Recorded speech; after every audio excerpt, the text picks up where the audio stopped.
Now, let's do a quick review of previous lecture, lecture 18. So we talked about PIN photodiodes, which are used to detect basically the light that is received by a LiDAR. And we talked about the physics of it. So the PIN photodiode, it's like a regular diode, which is a PN junction, except there is an extra material in between the P and the N-type semiconductors, which is an undoped semiconductor called the intrinsic material. And that material is actually the photosensitive part of the PIN diode. So as photons, which are close to the band gap energy of the intrinsic material, get into the intrinsic region, some of them get absorbed, as we said, and they generate a photocurrent. And the photocurrent in amps is given by the responsivity of the PIN photodiode times the power of the incident light, basically, that's hitting the diode.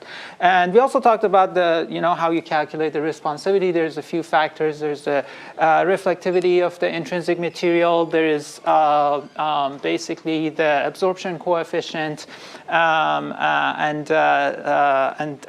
there is so those together basically give you the full quantum efficiency, and then it can be converted to the responsivity of the device.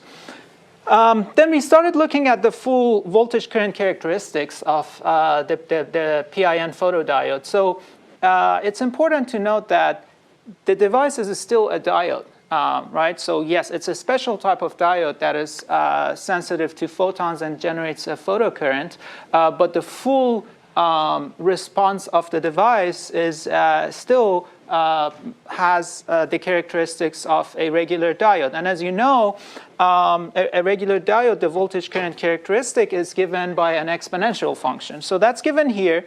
So in this very simple circuit, we are applying a voltage VD across our PIN photodiode, and a current ID is going through it. And the convention in analyzing electrical circuits is always that current goes from positive to the negative terminal of the device. So that's a positive current. So that ID is given. If it was a regular diode, it would just be this exponential term, which is IS, which we call the dark current, times e to the elementary charge times the voltage applied to the device divided by the Boltzmann constant times the absolute temperature minus 1. Okay. Now, because this is a special diode, there is an additional term, which is the photocurrent that gets added to the total current. Why the negative sign here? Again, it's because of our convention that we take ID to go from the positive to the negative terminal, but the photocurrent, as we saw, goes in the opposite direction. So that's why we add the minus sign when we calculate the total current. Now, we said that for this to become useful for sensing, we are only interested in the photocurrent part of this, right? Everything else is kind of like noise or interference that we don't like. It's not useful for sensing because it's there's no signal in here, right? This is all just from the voltage that's being applied to the diode. So in order to basically eliminate this term, what we do is that we apply a reverse bias. So negative, make the VD negative, and that kind of, if it's negative enough, basically this exponential term becomes almost negligible, almost zero, and then we get something where the total current that is going through the diode is just the sum of the dark current and the photocurrent, and then that makes a proper sensor. There's one more reason why reverse biasing helps us, which as we showed, it increases the bandwidth of the PIN diode because it reduces the junction capacitance. So there's two reasons. One is increased bandwidth. The other one is it makes ID almost be proportional to the photocurrent, which is basically good for sensing. Okay, any questions? All right, let's continue. So here is basically a plot of the voltage current characteristic of the PIN photodiode, and you can kind of break it into three regions. There is so horizontal axis here is the voltage across the diode, V sub D, and the vertical axis is the current that's going through the device. And the three regions is that there's the forward bias regime, also called the photovoltaic regime, where basically the exponential term dominates because VD is positive, and you get these very nonlinear curves, basically. So that part is not useful for sensing. For other applications, you might want to operate in that regime, but not for sensing. Then you have the reverse bias part, where V sub D is negative, right? And that's called the photoconductive regime. And in that part, basically, the exponential term is almost zero. So what you get is your ID, the total current, is just basically minus the negative dark current minus IP. Okay, and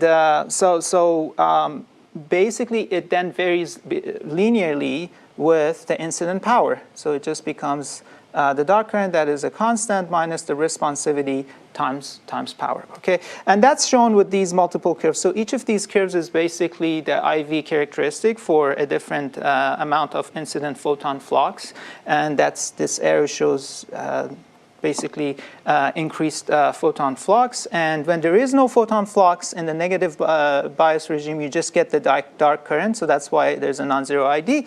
And then as you increase your photon flux, basically it just linearly varies. Your ID linearly varies with the photon flux. And that's valid until you hit the breakdown voltage of the device, and then beyond breakdown voltage, basically the device breaks down. Usually not in a, it can recover. So it's not like you would fully destroy the device usually, okay, except if you apply a voltage way beyond breakdown. But you can go a little above or below breakdown voltage, and you get then a very nonlinear response from the device, and that's called basically the Geiger mode regime. So for sensing, we are interested basically in this part, okay? So this is for sensing, specifically for LiDAR cameras, things like that. For photo sensing, that's the region we want to operate in. We want to be in the reverse bias. But the reverse bias part itself, as you can see, you can kind of be in different areas. So you can be kind of in the mid to high-ish reverse bias, and if you're in this region, you get, you know, a nice linear response from your device, as is shown by these curves. But you can also operate close to breakdown voltage. Specifically, you can have a very high negative bias voltage close to the breakdown, and then the response starts to become nonlinear. Okay, or you can operate slightly beyond the breakdown voltage and be in the Geiger mode regime. So what is the difference of these basically modes of operation? So the three regimes. First, we have or the three basically modes of operation in the reverse bias regime. First is the photoconductive regime. Or region. So that's where, as I said, you have low to medium reverse bias voltage. And if you are in that mode, you get a responsivity that is on the order of 1, okay, amps per watt from a good photodiode, okay. It can be slightly above, slightly below. I mean, the range is usually like somewhere between 0.8 to like 1.1 or so, on the order of 1. But then what's important is that the current ID varies linearly with the incident optical power. So you get a linear detector, right? Linear in power, not linear in amplitude of the field, but linear in the optical power, okay? Then you can further, increase the reverse bias, so make it more negative, and then you get into the nonlinear regime. So that's where you have a very high reverse bias voltage, but you're just below breakdown, okay? So you haven't quite gone past the breakdown voltage. That mode of operation, then the PD is called an avalanche photodiode, or an APD, okay? What happens if you do that is that you can get very high responsivity. So you can get responsivities on the order of 100 due to a physical effect which is called impact ionization. So in that sense, it's a good thing for sensing, right? You can make your photodiode a lot more responsive to incident photon flux. But the trade-off is the response becomes also very nonlinear, right? So then your ID, the current varies nonlinearly with the incident power, because again, if you go to the previous slide, you're in these regions where the response starts to become very nonlinear. Finally, you can go beyond breakdown and operate in the Geiger mode, basically. And this is where your reverse bias voltage is beyond the breakdown voltage of the device. And then in this mode of operation, the PD is called a single photon avalanche photodiode, or a SPAD. Okay. Essentially, in this regime, you get something like infinite responsivity. But again, the trade-off is so that you can think of it as a good thing for sensing. It becomes extremely, extremely responsive to incident photon flux, to the point that basically it's like an on-off switch for you. So as soon as even a single photon hits the detector, it just triggers the maximum current that it can possibly produce. So that's the avalanche effect, basically, and from a single photon. And if there's no photon, you basically get nothing. So it becomes extremely, extremely nonlinear in the Geiger mode regime. Now, when it comes to LiDARs, it turns out you might ask, okay, so what's the best choice for building a LiDAR? It turns out that all three modes are used. But it really depends on your system architecture. Specifically, the waveforms that you send kind of determine what mode of operation in terms of biasing the photodiode you want to be at. So for instance, as we'll see, most LiDARs are direct detection LiDARs, which only detect the incident power of the pulses and work with very simple waveforms. So for those, they just want to apply a threshold to the echo that they receive and use that for time of flight estimation. They don't quite care about the specifics of the waveform. So they want just maximum responsivity. So direct detection LiDAR, it's very common for them to use APD or SPADs, okay, because they don't quite care about the waveforms. But then you have more sophisticated types of LiDARs, coherent LiDARs, which kind of like CW radar, they send like FM or PM waveforms like chirps or ranging codes. And as we know, you need to apply DSP to those waveforms to be able to do a range and velocity estimation. So for those types of coherent LiDAR, it's very important to have a linear detector that does not distort the waveform, right? So coherent LiDAR operates in the photoconductive regime because linearity matters. So again, you should decide, do you care for linearity or do you care for sensitivity? And then that determines how you want to bias. Okay, so just to summarize, reverse biasing, what it does for us, if you have a negative V bias in the ID response, the voltage current response of the device, the exponential term is almost zero. So the current that's going through the device becomes just the sum of the dark current and the photocurrent. And if the dark current is small or negligible compared to the photocurrent, you can just say that your total current is almost equal to the photocurrent, which is just the responsivity times the incident power.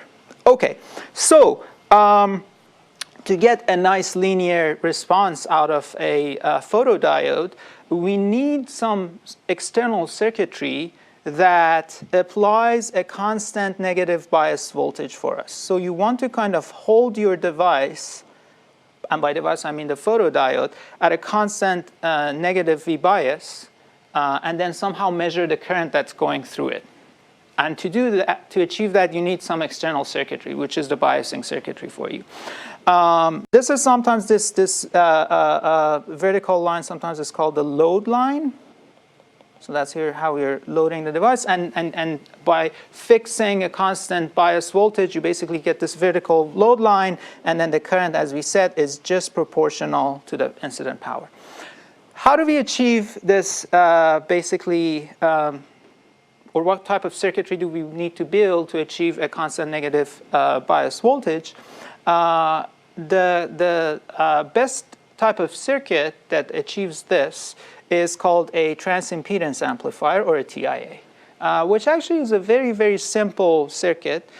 Here's a kind of like in this, let's look at the picture together. It's an ideal version of it. What a transimpedance amplifier is it's a high gain op-amp, operational amplifier, which is this device. And the circuit is built by tying the positive terminal of the PIN diode to the inverting input of the op-amp, and then the negative terminal of the photodiode is applied to our negative V bias rail, okay?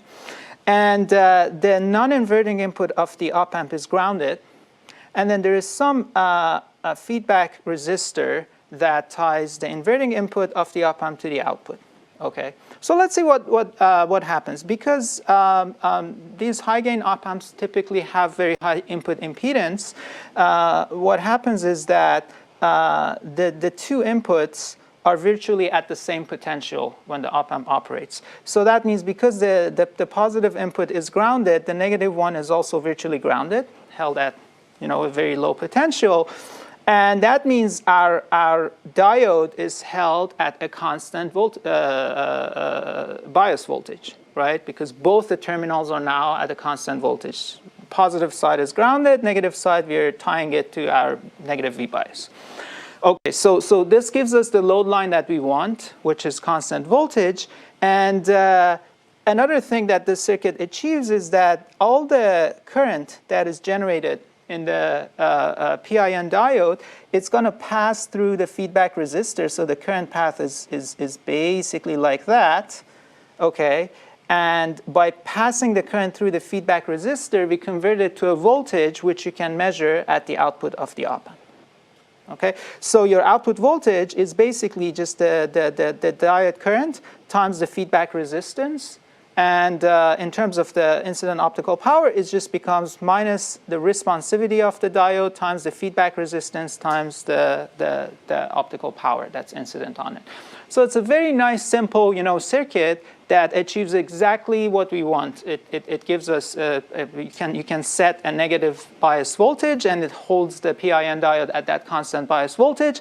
Also, nicely converts current to voltage for us. So this voltage you can feed it to an ADC if you like, and digitize it, and then do DSP on it.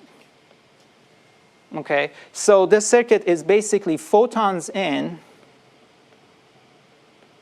and electrons out.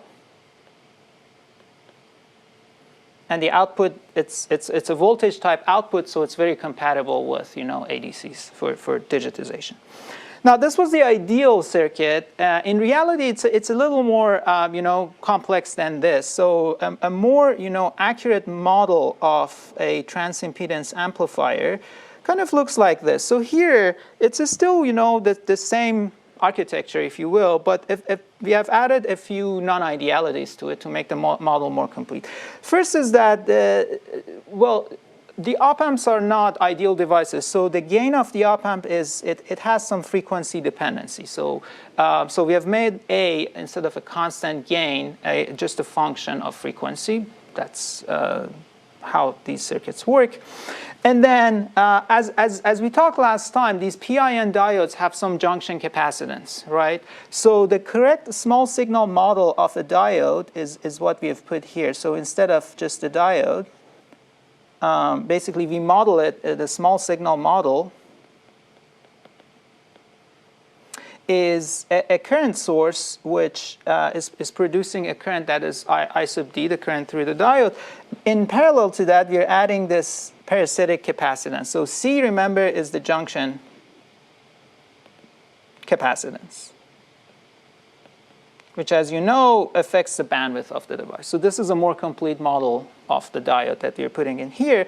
Also, in practice, the feedback that is put in the transimpedance amplifier, it's not just resistive. Some capacitance is also added So that's not parasitic capacitance. That's a capacitor that, you know, the electrical engineers design and add to the feedback because it helps stabilizing the response. So it basically kills resonances and oscillations at the output. You get a nicer response. So you can solve the circuit. I'm not going to go through all the details, but it's a simple, even by hand you can solve it. You just write down your Kirchhoff's voltage current equations and solve, find basically the frequency response of it. And here I'm defining the frequency response h of omega as the output I'm taking as the voltage output, V out. So this is V out of omega divided input. You can take it as the current or the optical power. I just decided to use the optical power as the input. But just remember that ID is responsivity times P. So you could also, I mean, these two are just scaled versions of each other. You can also define your H as V out over ID. And you pretty much get the same thing, except I guess the R wouldn't be there. But here's the full solution. There's a lot in here. But at the end of the day, it becomes a low-pass filter. Okay, so low-pass filter, and note that everything in this expression is known. A of omega is the frequency response of the op-amp. So whatever op-amp is used, you can go to the data sheet, and it gives you what A of omega is. RF is the feedback resistance. R is the responsivity of the photodiode. You can get that from the photodiode data sheet. C is the junction capacitance of the photodiode. Again, you usually can find that in the data sheet of the PIN diode, or if you know the geometry of the diode, you can just calculate it. And CF is also a design parameter, which is the capacitance and the feedback that you know. So everything is known. You can plug it in and actually, you know, plug everything in and plot for instance, the impulse, the frequency response as a function of frequency. But the point is, if it's designed right, it will be a low-pass filter. If not, that means there's some design flaw. But you know, properly designed TIA would have, if you look at the magnitude of H of F or H of omega, let's make it omega because the note says omega, H of omega as a function of omega, it will be a low-pass filter with some cutoff frequency, omega 0. Okay. Now, to find your output voltage from this, once this is found, it's easy, right? So your V out of T is just the inverse Fourier transform of H of omega, H of omega times P of omega. And what is P of omega? P of omega is the Fourier transform of the incident optical power. Okay? So as easy as that, you first plug everything in, you find your H, and then you just take the Fourier transform of P of T, which is the incident, basically power as a function of time, and then filter that. So it's a filtering effect, right? This is all we're doing here. We're just filtering P with the frequency response of the TIA. Now it turns out that, again, for a well-designed TIA, within the bandwidth, the magnitude of H is pretty constant, so you can call that H0.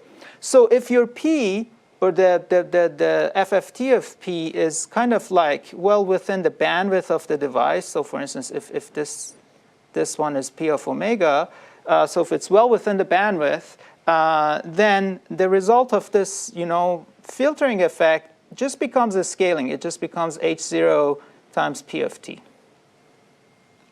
So again, even in a realistic case, for a well-designed TIA and an input signal that is within the bandwidth of the TIA, your output voltage is just linearly proportional to the incident power. So the linearity still holds even in a more realistic case. That's the point. Any questions about TIAs? Okay, so let's continue. So I think by this point we basically finished all the physics that we needed to learn about to understand LiDARs at a system level. So we talked about lasers, we talked about different ways of illuminating the scene, we talked about Gaussian beams and the, you know, optics or lenses that help us collimate the beams, we talked about beam scanning, and we talked about photo detection. So physics done. Now we can talk about system architecture for LiDARs. So just like radars and sonar, you can kind of do a little taxonomy of LiDAR, and there's two main types of LiDAR that you can design. First is called the direct detection LiDAR, and this is very similar in principle to pulse echo sonar and pulsed radar. It's very similar. It's also called TOF, or time of flight LiDAR, in the industry, but this term is just technically incorrect because all LiDARs measure time of flight for ranging at the end of the day, but for some reason it's very common to call direct detection LiDAR TOF. What distinguishes TOF LiDAR is that it uses just a single photodetector, and it detects just the received optical power. Okay, very important. So direct detection LiDAR only detects the power of the incident light or electromagnetic wave, versus the second type of LiDAR, which is called coherent detection LiDAR or coherent LiDAR. It detects the full electromagnetic field, so it detects both the amplitude and the phase of light. Okay, and it uses a more complex module at the receive side, which is called a coherent optical receiver. We'll talk more about it. But coherent detection LiDAR, it's very similar in principle to CW sonar and CW radar, like FMCW, PMCW that we have seen. Okay, so a few more details. So direct detection LiDAR, it sends basically short pulses periodically, again, exactly like pulse radar. Some of them just use very simple pulses, like pulses with Gaussian envelopes. Some other systems use more complex pulse shapes.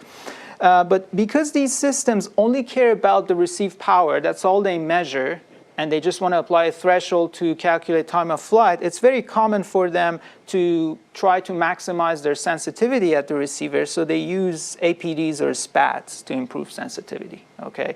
Because at the receiver, all the phase information is lost anyway, so they just try to, maximize the sensitivity so they can see further out. And then ranging, yeah, it's mostly done via simple thresholding, but in principle, they can also do match filtering. And because they only detect the optical power, essentially all the phase information is lost at the receiver. And we know, for instance, phase information contains the Doppler frequency, which can be used for velocity estimation. Direct detection LiDAR cannot do that. So they cannot detect velocity because they don't have the phase of the signal at the receiver. Now, coherent LiDAR, again, it's exactly like CW radar and sonar, so they continuously transmit waveforms, so they're CW systems. They can be FMCW or PMCW, so they can, for instance, send chirps, just like FMCW radar, or these ranging codes like PMCW radar. And they can do velocity estimation because they have the full field, so they can recover Doppler frequency from the phase of the received signal. So that's a very important, characteristic of coherent LiDAR, that in addition to range and DOA, it also gives you velocity.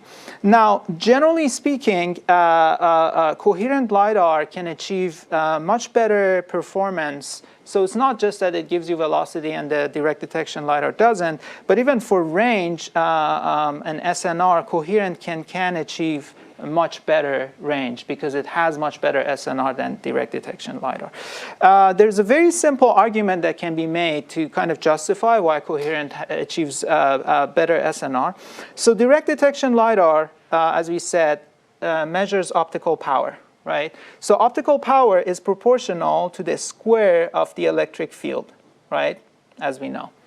An electric field, for instance, if you look at the Gaussian wave approximation that we did, electric field is proportional to 1 over range.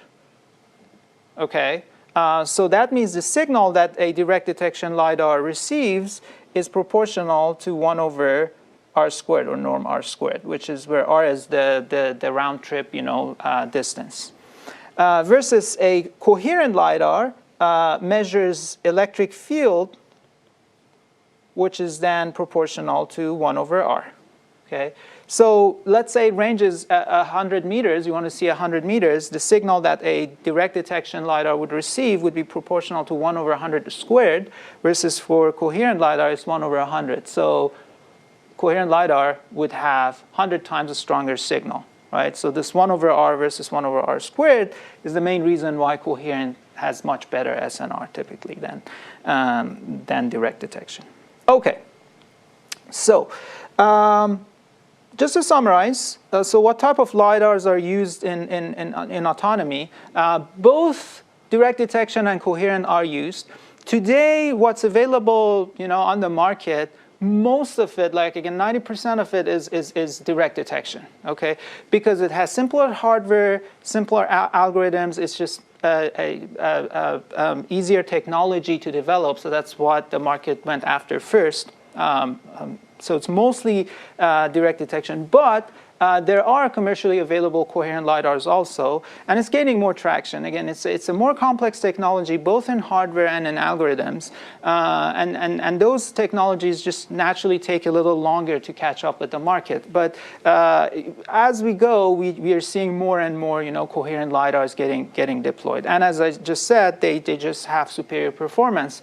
Well, they have a very important feature, which is velocity estimation, which direct detection doesn't even have.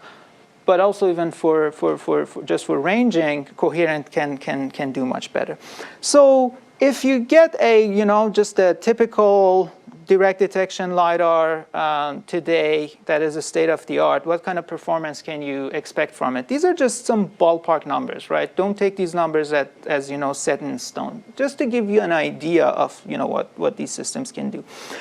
Some of them can see up to 400 meters. This is a kind of like the very good ones do these, the state-of-the-art. Average ones could see less than 200 meters. 150 to 200 is what an average time of flight LiDAR or direct detection LiDAR can do. Range resolution, a few centimeters, 5 to 10 centimeters is typical. Field of view, for instance, the ones with rotating frame, as we know, can do a full 360-degree horizontal, and vertically, something around 50, 60, 70 degrees is typical. They can achieve very good DOA resolution, like 0.05 degrees is kind of what good ones can achieve. Some of them can do much better than this, but this is kind of like what you can get from a good one. And then what's the measurement rate? 10 to 30 hertz. Most of them are around 10 hertz today, so you get 10 frames a second, and each frame could be like a full 360-degree scan of the environment, so one map.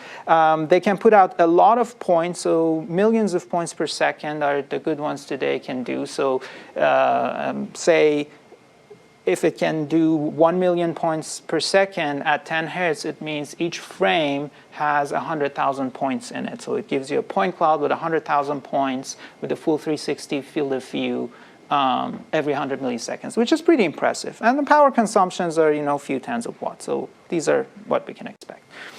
So now we're going to look at the system architecture of direct detection LiDAR first, and then coherent LiDAR. And then afterwards, we'll talk about signal processing and how they actually do range estimation, velocity estimation, and DOA. Okay, let's start with direct detection LiDAR. So direct detection LiDAR, here's a system architecture for it. So you start with a laser source. This is kind of the equivalent of the local oscillator in a radar, right? It generates, your carrier. And then it's fed to an optical modulator. For coherent LiDAR, an amplitude modulator is used. Amplitude modulation, because we need to essentially modulate the power. The receiver is going to measure power. So amplitude modulation is kind of like power modulation. So you feed it some waveform, and that gets the laser gets amplitude modulated. Then it goes through the lens system, basically the TX optics, and then it goes to the beam scanner. And then at the output, you have this nicely collimated laser beam that's getting scanned in azimuth and elevation, and it's amplitude modulated. So that's the transmit signal model. And then on the receive side, what we receive, it's the same thing we have seen in sonar and radar. So there's some attenuation, right? There's some delay, so you get st of t minus tau, and there is some Doppler shift. E to the j2 pi fdt is a Doppler shift if there is some relative radial velocity. So you get that through the RX beam scanner, and then you pass it through the lens system. Why do you need an RX beam scanner? Because your TX and RX need to look in the same direction, right? So you need the same type of beam scanning applied. If for instance, especially if you have this is a biostatic system, so we have a separate transmit and receive optics, but they need to look in the same direction, because if your transmit and receive are looking at different directions, you wouldn't even see the echo that's coming back. So they need to be synchronously basically scanning if it's a biostatic system.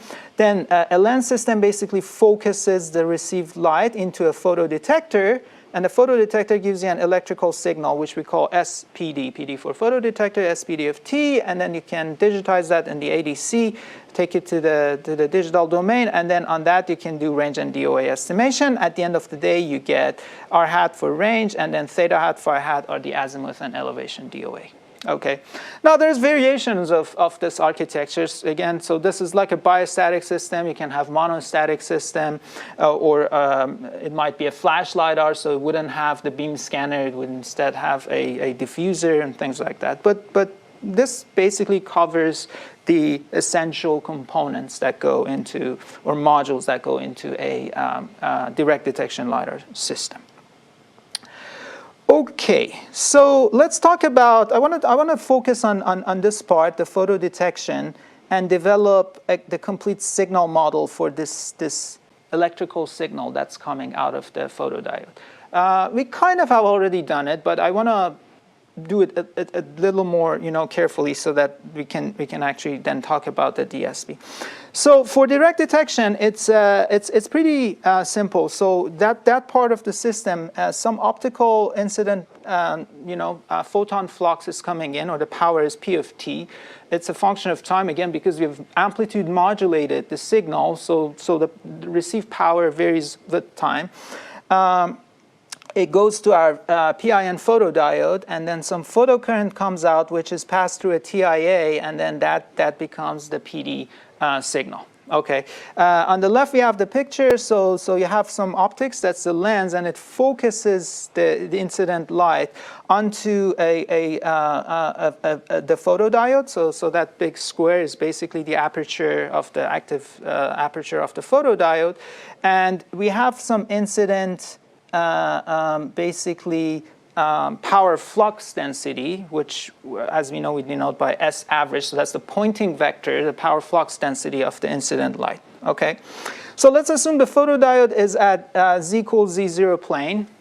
Okay, so it's orthogonal to the axis of the beam propagation.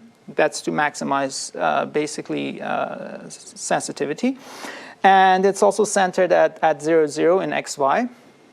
And the received electrical field, called that ERX of x, y, and t, on the photodiode, we can write that this is what we get. So alpha is, again, the attenuation factor, and this what we is this E of x, y, and z0. That's the electric field amplitude on the photodiode plane, right?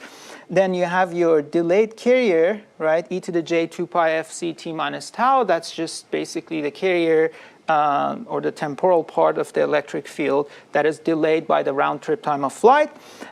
You get S of t minus tau. Remember, S of t was just the amplitude modulation waveform that was applied, so that is also delayed by t minus tau.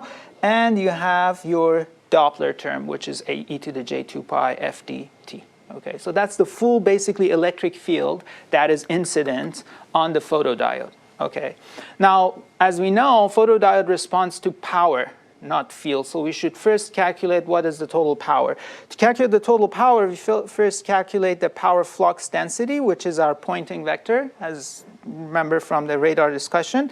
And the pointing vector is basically proportional to the amplitude squared of the field, right? So it just becomes -1/2 eta eta, remember, is the impedance of free space times magnitude squared of the electric field.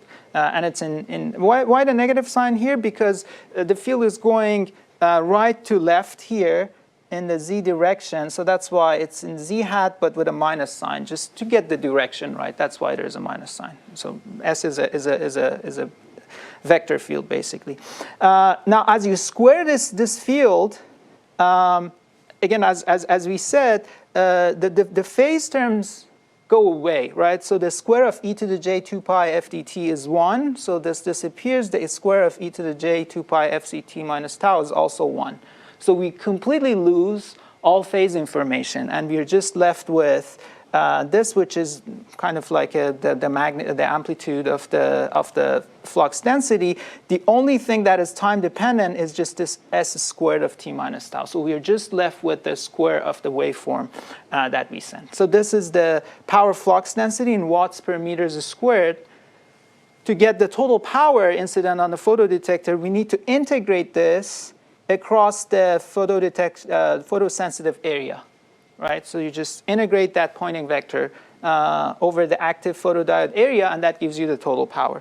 Integration is pretty straightforward. So the total incident power is just the integral of the Poynting vector over the PD area. And we can just lump it into a constant and say that that integral is just some P0 times the s squared of t minus tau. Mind that the integral, it's a spatial integral, right? So it's integrated over xy on the active PD area. So that's why this s squared of t minus tau, that just comes out of the integral. It has no xy dependency. And everything that has xy dependency is basically given here, that the actual integral is just this integral of e of xy z0 squared times a bunch of constant. You have the alpha squared and 2 eta. So you just do that integral, and whatever comes out of it, we are just calling it P0. For us, it's just a constant. It's just a power scale factor, basically.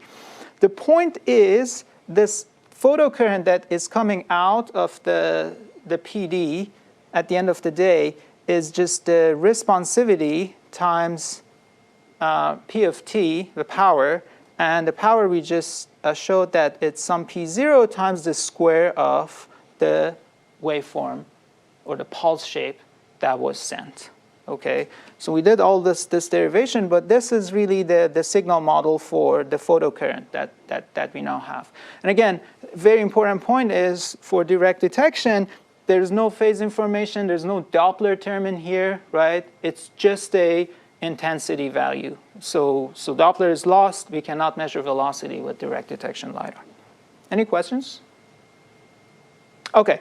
Next step is this current is going to go through the TIA and get converted to a voltage signal, which we call SPD of t. But we already know how to model that.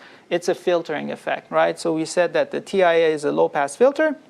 So you just pass that through your low-pass filter frequency response, and this is it. So your PD output is just the Fourier inverse of the TIA frequency response, called that h of omega, times the Fourier transform of your photocurrent.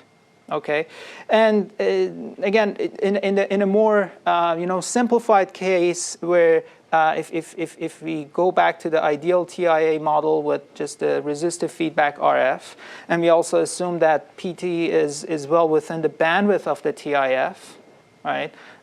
This filter output becomes just a scaling, as we said. So at the end of the day, the PD output in this simplified case just becomes a scaled version of S squared. And the scale factor specifically is the responsivity of the photodiode times the feedback resistance of the TIA times this P0, which is just the integral of the squared electric field over the PD area. So that's just the power, and times S squared. So the signal is really some constant times S squared of t minus tau, and this is in volts. And with this signal, we can now work on it and try to estimate tau. That's what we want to estimate. That's our time of flight. Okay. Again, I want to reiterate that Doppler shift has no effect on the PD signal in the case of direct detection. So because of that, direct detection LiDARs cannot estimate target velocity. They can just find tau because the received signal only has tau dependency. It does not depend on anything else. So what is SFT here? What type of waveforms or pulse shapes is used in direct detection LiDAR? There's different pulse shapes, but typically what systems do is they send very, very short pulses. So the pulse durations are on the order of 3 to 10 nanoseconds. And here is one example shown. The time axis is not in scale, of course, but you basically have your carrier and you amplitude modulate it. So you multiply it by this SFT. In this case, the pulse shape is a Gaussian, and that's a common one that is used. It's like a nice, smooth pulse shape. And then so they send these very short pulses, and then for some period after that, they just don't transmit anything and just wait for echoes. Again, exactly like pulse echo sonar or pulsed radar. There's some pulse repetition interval, or PRI. That's the time duration between two consecutive pulses that are sent. And that duration basically determines the maximum range that the system can detect, because the maximum round-trip delay, tau max, that can be detected unambiguously is equal to that pulse repetition interval. If it's more than that, it's going to be confused with the next pulse that was sent. So that PRI is that it's typically microseconds, like 1 to 2 microseconds is what the TRI is, so or the PRI is 1 to 2 microseconds, and the pulse duration is nanoseconds. So again, this picture is not to scale. The pulse is like super short, and then most of the time it's just not transmitting anything. The peak power that they send these systems is extremely high because they have a very short time duration to send. They max out the power within that short time to get the best SNR. So they typically go up to right below the eye safety limit, or the MPE, maximum permissible emission limit. So they send very high power, super short pulses. Okay. Questions? All right, so this is now we have the signal model, of full signal model, and the system architecture for direct detection LiDAR. We're going to talk about the coherent LiDAR next, so we understand both system architectures and signal models, and then we'll look at how these signals are processed for range and velocity estimation. So here's the block diagram of a coherent LiDAR. So coherent LiDAR, on the transmit side, it's kind of similar. So you have a laser source, and it's kind of like your local oscillator for radar. And then you modulate it with some waveform. But here, instead of, so for direct detection, amplitude modulation was applied. For coherent LiDAR, you either phase or frequency modulate, right? So you either have FM or PM CW systems. Okay, and it's a CW, so it's continuously sending waveforms that are periodic. And coherent LiDARs almost always are monostatic. So they use the same, shared optics for transmit and receive. And the reason for this is that it's very tricky to make a biostatic coherent LiDAR for reasons we cannot quite get into the details of it, but it has to do with the physics of coherent detection and speckle optics. You kind of, to get good SNR, you need to make it monostatic, so basically have the same optical path for your transmitted and received light. And to achieve that, usually a beam splitter or a circulator is used. So what this device does is it's a photonic device which has basically, it's kind of like a multiplexer. So on the transmit side, and that's why we are showing this in different colors. So if this green is your outgoing beam, transmit beam, most of it goes through the device to the output port. There's going to be some losses, so this is just going radiated out. These devices have a little bit of losses. And a small portion of the outgoing or the transmit signal also kind of spills over to the receive path, okay? So that's kind of equivalent to the spillover we have in radar where your transmit antenna and receive antenna couple directly. This is the optical equivalent of that. So it's an undesirable thing. It's kind of like additional noise, but it just happens. So that's your transmit path. And then on the receive path, the signal that's coming back, most of it goes to the output port of the device. There's a little bit of losses, and also a little bit of leakage the other way around, but we don't care about that. So there's some optical leakage or spillover from on the receive path, but this one is unimportant, so we don't even show it. Okay, so that's a beam splitter. So physically, it has three ports basically, and so two input ports and one output port. But the output port is bidirectional, right? So physically, this is the output port, which operates in a full duplex way. Light goes both ways, and then it has this input and that one that goes to the coherent receiver. And also, again, you have a beam scanner, so you scan the beam.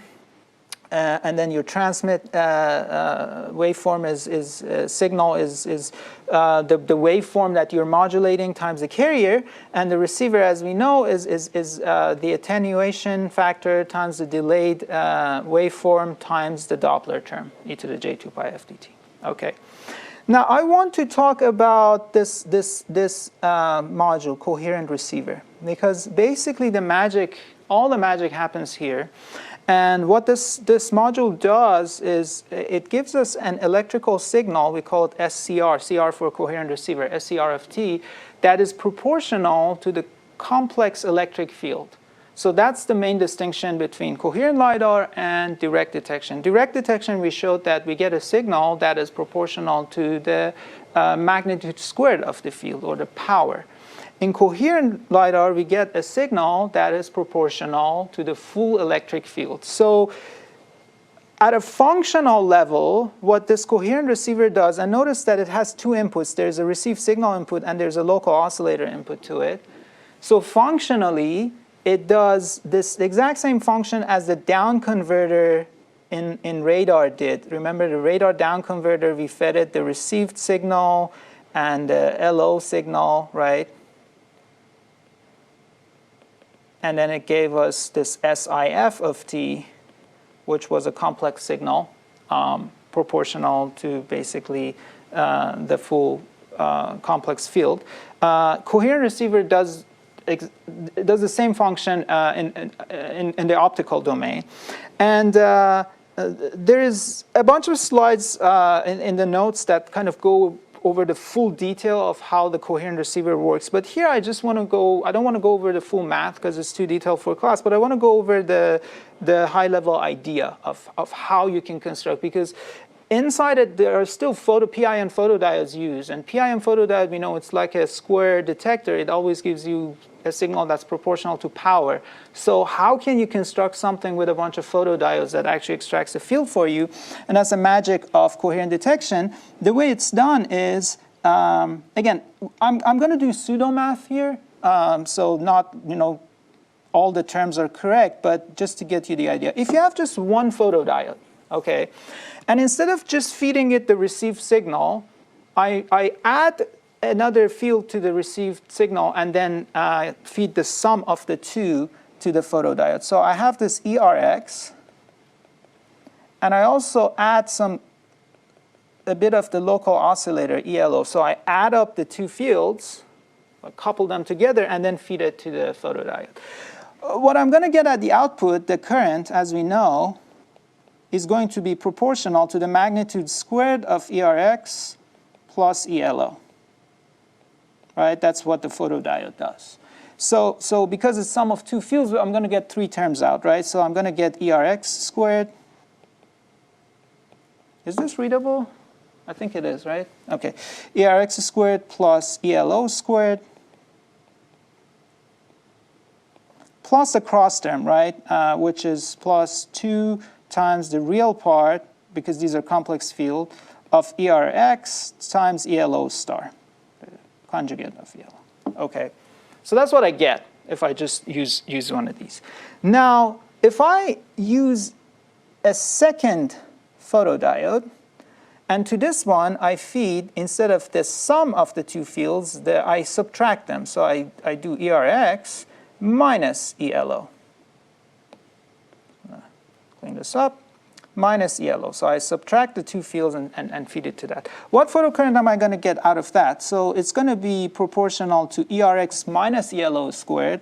So again, I'm going to get three terms. There's going to be an ERX squared plus ELO squared, or magnitude squared, minus 2 times the real part of ERX ELO conjugate. Good? All right.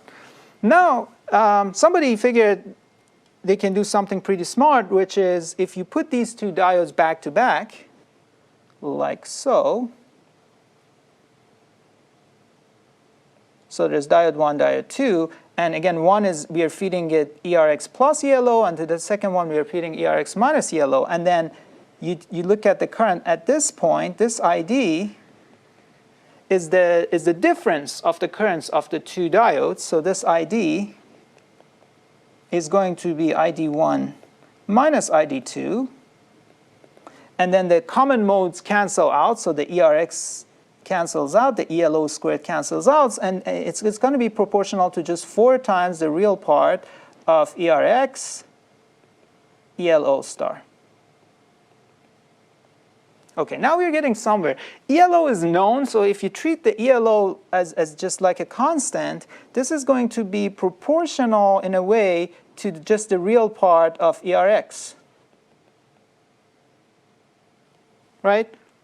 So by using, and this is called a balanced detector, by using one balanced photodetector, which is 2 photodiodes back to back with these specific combination of the two fields applied to it, you can kind of extract the real part of your input or received electric field. Now, you can make another balanced detector where you do the exact same thing, except you apply an LO that is phase shifted by 90 degrees, so you apply J times ELO to it. That's just a 90-degree phase shift. And all of that happens is that everywhere that you have real part, you get imaginary part if you do the math. So that one gives you imaginary. So then if you do that second back-to-back or balanced detector and feed the phase shifted, the 90-degree phase shifted LO to it, the current that you get out of that is going to be proportional to the imaginary part of ERX. So you covered the real part and the imaginary part, and then you just combine them. It's like a full IQ receiver at that point for you. Okay. Again, this was pseudo math. The full correct math is in the notes, but at the end of the day, this is what it looks like. The full coherent IQ coherent receiver. This is the full construction. So this module, which is called a 90-degree optical hybrid, it's a passive device. It's like there's waveguides and couplers and delay lines in it. There's nothing active in there. It's just a passive device. But you feed it a local oscillator field and a receive field, and it generates at the 4 outputs of it. So it's 2 inputs, 4 outputs. And the 4 outputs are exactly what we talked about. There's ERX plus ELO, ERX minus ELO, ERX plus J times ELO, ERX minus J times ELO. So this you can do completely passively. And then you feed 2 of those to one balanced detector, pass it through the TIA, and that gives you the imaginary part, or the real part of your signal, or the I component. And then the other 2 outputs go through another balanced detector and a TIA, and that gives you the imaginary part of your signal. So full signal model then for a coherent LiDAR is given by this what we call this SCR, output of the full coherent receiver. It's the in phase plus J times the quadrature component. And if you do the full math, again, it's in the slides, but we kind of like talked about the high-level idea behind it. The magic is that this signal that you get out of your coherent receiver becomes equal to just some constant, call that kappa. It's a multiplication of a bunch of things: responsivity, feedback resistance, the power incident on the diodes, and so on and so forth. So don't mind about it. It's just a constant, times the delayed waveform, S of t minus tau, times the Doppler term, e to the j. So it recovers the full complex waveform that you had sent. Exactly like, so if you go back to your radar slides, this is exactly the signal model we had for SIF of t in radar, right? It was exactly the same. So now we achieved the exact same, signal for optics, with optics in LiDAR, which means now this is amazing because everything we talked about in radar now applies to LiDAR. We can send the same waveforms with coherent LiDAR, chirps or PN sequences. We can apply the exact same DSP. So now you already, without even talking about it, you already know what's going to come. So we are going to build an FMCW LiDAR, and we're going to do FFTs to do ranging, right? And we're going to do FFTs to do velocity estimation. It's going to be the exact same thing. So that's the magic of coherent LiDAR. By the way, this idea of coherent receiver, it's not new to sensing. It's been done for many, many years in optical communications. Actually, the entire backbone of our internet relies on coherent optical transmission and receivers. So every data center, they have these coherent optical receivers. Without that, actually, it would have been impossible to achieve the kind of data bandwidths that we have today. Because when you're able to transmit and receive complex signals, then it opens up a whole bunch of new possibilities for modulation techniques and DSP techniques. Okay, so that's the full signal model. And then as we said, the kind of waveforms that coherent LiDARs transmit and receive, they're very similar to CW radars. So you can have FMCW LiDARs, which sends these linear frequency chirps. And you can build PMCW LiDARs, which sends ranging codes like M sequences or any other type of codes, digital codes with good correlation properties, basically, and then you phase modulate it. Any questions? Yes? I don't understand if we are transmitting a continuous wave and the LiDAR is scanning, then there will be position shift or... Exactly, that's a good question. So the question is, we are transmitting a continuous wave, but also if either physically, like a spinning LiDAR, the system is moving, or even in a scanning LiDAR, your mirrors are, rotating, or whatever the scanning mechanism is, it's pointing into different directions. So it turns out that because, so then I guess the question is, how do we actually receive something if we are moving? Exactly because of that, that's one of the big factors that limits how fast you can move. Right? So that's why part of the reason these systems are limited to 10 to 30 frames a second is because if they move too fast, like the faster you move, less echo you're going to receive because you're now looking in a slightly different direction than where you were pointing to. So that's kind of that, and it's called the lag angle. So the lag angle is the angle or how much you moved from the time you were transmitting to the time the echo is coming back. So if that lag angle is too large, so in a case of a scanning LiDAR, let's say you have this scanning mirror that is kind of like pivoting like this. So you send a beam in this direction, and by the time the echo is coming back, your mirror has a slightly moved, so it's actually pointing in a different direction, right? That angle theta is the lag angle. And the larger it is, a bigger SNR hit you're going to have, okay? It can be, it's not like as soon as it becomes non-zero, you lose everything, right? Because there is a bit of, angular field of view that you're still receptive to.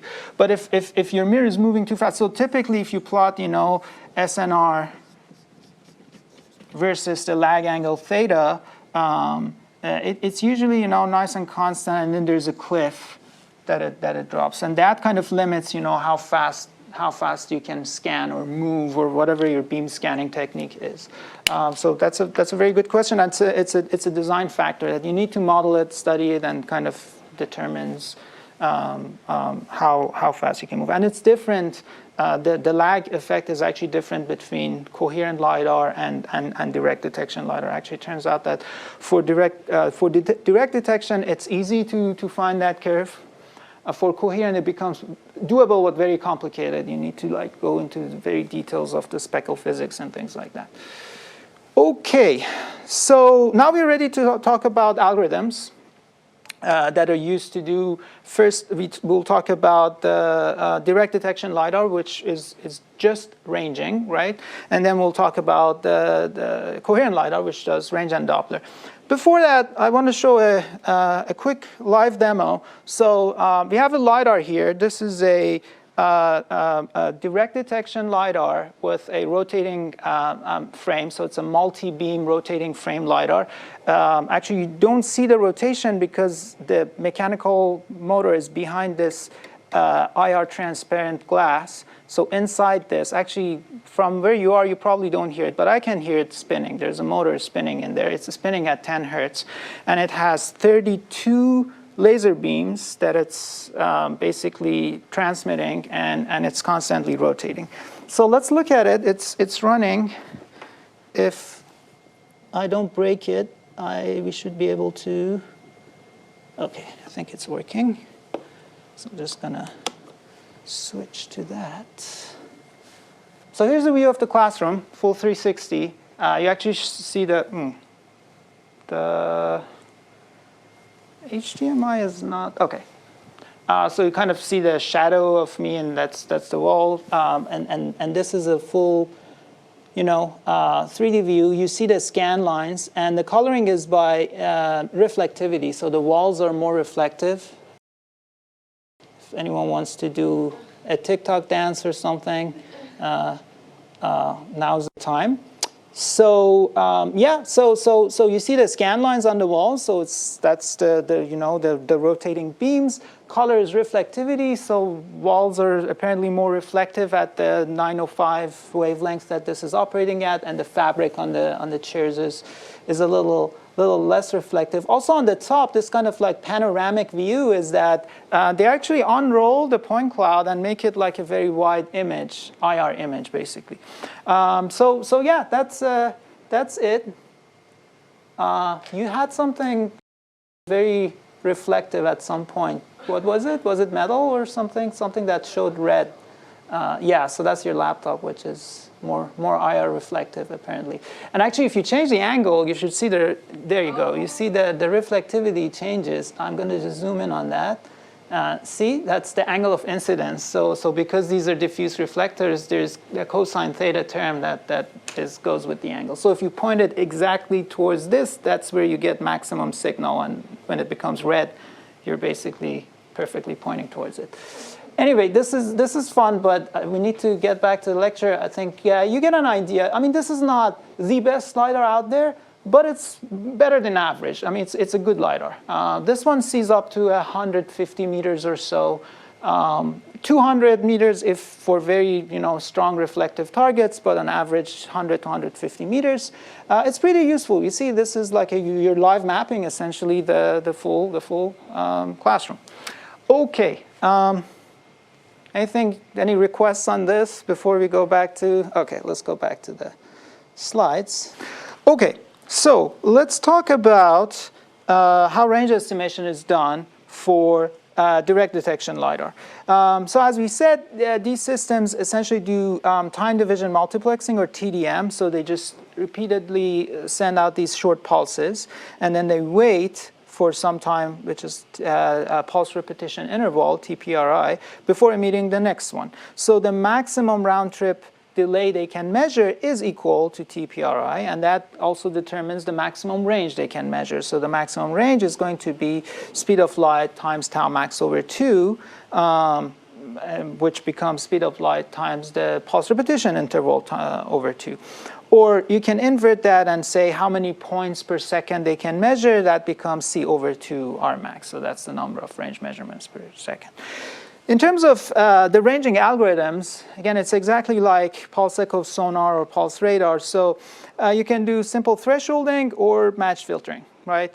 Almost all systems I know of do thresholding, because it works really well for LiDAR, because the pulses are so short. Remember, for sonar, there was this effect of the bias, and which made thresholding kind of not a good technique. For LiDAR, it's actually pretty good, and because of the simplicity of it, that's what most systems use. And Again, pulse shapes can be different, but Gaussian is a standard one. But in principle, you can do match filtering with coded waveforms, things like Barker codes and things like that to improve your sensitivity. And also, another thing that makes threshold-based ranging very attractive, because it's a simple threshold detector, you don't care about distorting the waveform. So then you can operate with APDs or SPADs and get really good sensitivity. Actually, this LiDAR we just looked at, it uses SPADs for detecting the pulses. Okay, so how does it work? Very simple. It's called leading edge ranging, which is a fancy term for thresholding. So you have some transmitted pulse shown in green here. Note that we're plotting S squared, the square of the waveform, right? Because our signal model showed that what we receive is proportional to the square of the pulse shape that we send. So S squared of t, that's the transmitted pulse. It's normalized to 1. Okay, and then the time it crosses half the maximum, which is 0.5, the system marks that, or kind of, records that, call that tau 0. And then what you receive is some attenuated and delayed version of S squared, right?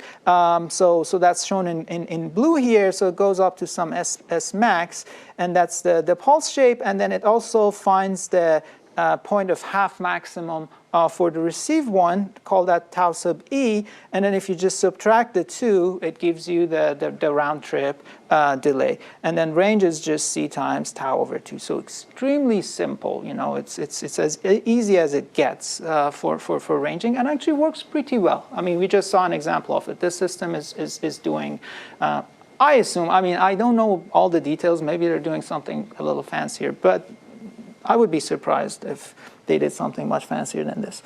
Now, here what we're showing, the full continuous time waveforms. But in practice, we know signals are sampled, right? So we need to work with the digitized version of the received signal. So usually, you set your sampling rate high enough that you get a few samples on the full pulse shape, 3, 4, 5 or so.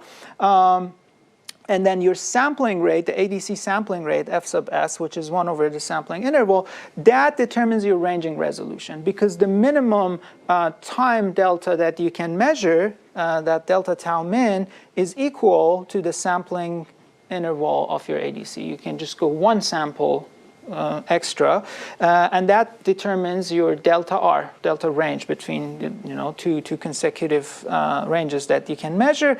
So it just becomes speed of light times the sampling interval over 2. That's your range resolution for the simple leading edge. Now, as I said, in principle, you work with a discretized or digitized echo waveform, okay, and that introduces some additional error in your time estimation, because if you just work with these discrete samples that are shown here, so you find the maximum one, and then that's your best guess of what the peak was. And then you typically don't get a sample exactly at half of it, so you just pick the closest sample to the half max and call that, your leading edge, which is not the exact leading edge of the continuous time waveform. So the tau e that you get would have some additional error due to digitization. But some fancier systems actually can make this more accurate in DSP by doing a fit to the samples, because you know the exact waveform that you sent, say it was a Gaussian, so you can take these samples and basically fit a Gaussian to it, as it's shown down here, and then from that, and you can do that as finely as you want in DSP, and then you find the leading edge, which is the half max on the fit, and that basically makes it more accurate. In many robotic applications, you typically don't care about that level of accuracy. From just the pure discretized waveforms, you can get like 5 to 10 centimeters, and that's usually good enough. But in other applications, you might need much more accurate ranging, and this is a technique that can help you in those situations. Another thing that can happen in practice is you can get multiple echoes from a single laser beam. Okay, it doesn't happen often. Most of the time, like 90-something% of the pulses that you send out, they just echo back from just one target because these are very narrow laser beams. But certain cases, so here's one example. So we sent out a laser beam. It's going through, you know, the windshield of a car, and that can generate some partial, you know, echoes at the entry point and the exit point. Then it goes through some, you know, vegetation, the leaves of the tree, and they can partially overlap the you know, the Gaussian beam, and you get some echoes from those, and it finally hits a wall, and that's kind of like the rest of the signal echoes back. So if you look at, you know, your full received echo waveform, it can have, you know, in this case, 1, 2, 3, 4, 5 little echoes from different parts of the scene. This is kind of an extreme example. In reality, again, most of the time, like 95% of the cases, you just get one echo, and then the other 5, you can have one extra, maybe 1 or 2 extras. But some LiDAR systems do report more than 1 echo per transmitted pulse, right? Typically, they report 2 or 3. And it doesn't mean that, like, when they report 3, all 3 are true positives. Some of them might be false positive, as we know. Maybe it's from fog, or maybe it's just noise or something like that. But they do report those, and then it's up to the user to decide, you know, which ones are real targets and which ones are not, and it's not always obvious. Again, this one we just looked at, it returns 2 echoes, and you can display both or just one. I was just displaying the main one, the strong one, but you can look at both. Okay, questions? All right, that's it about, so coherent LiDAR, direct detection LiDAR, it's as easy as that. Basically, you just take your signal, take your echo, digitize it, find the leading edge, and then convert that time to range, and then you get range. Okay, DOA we'll talk about later, but before that, we are going to talk about range and Doppler estimation for coherent LiDAR. So this is going to need a bit of DSP, as you can imagine, because it has phase information in it. But I'm just going to set it up, and then we will talk about the details next time. But again, as we said, coherent LiDARs continuously transmit waveforms that are periodic, very similar to CW radar. So they can transmit frequency chirps, like, and that makes an FMCW LiDAR, or they can transmit ranging codes like PRNs, and that makes a PMCW LiDAR. As far as I know, no PMCW LiDARs are commercially deployed today. Anything that's commercially out there and available is FMCW LiDAR. But in research, people are working on it. In principle, it works, and it has even some advantages over the FMCW LiDAR. But for the same reason, in radar, almost all the deployed CW radars for autonomy are FMCW. There's very little PMCW radars deployed. Same for LiDAR. There's some added complexity in hardware and algorithms that just makes it a little more difficult to develop. Signal processing algorithms for coherent LiDAR, again, are very similar to those for radar. Because why are they very similar? Because the signal model is the exact same, right? Same signal, same processing. We're estimating the same parameters with the same signal model, so they're going to be very similar. But there are some key differences. One is the fact that LiDAR beams are much narrower than radar, right? So you're working with these millimeter thin laser beams, versus radar, you can have almost isotropic beam patterns. This is a good thing. So it makes LiDAR DSP easier, because you can almost assume always, I'm just looking for one target in this signal. Versus in radar, we had to, you know, superimpose and assume multiple targets, and then do CFAR and other things to kind of like separate them from the noise. In LiDAR, this helps. But there's another effect which makes LiDAR slightly more tricky, and that's the fact that The Doppler shifts that you see in LiDAR, the Doppler frequencies that you see in LiDAR are much, much, much higher than radar by many orders, by almost like 3 orders of magnitude or more, because Doppler shifts are inversely proportional to wavelength, if you remember, and LiDAR operates at much shorter wavelengths. So for the same velocity of the target, or for the same relative velocity, the Doppler shift that you see in a LiDAR is significantly higher than radar.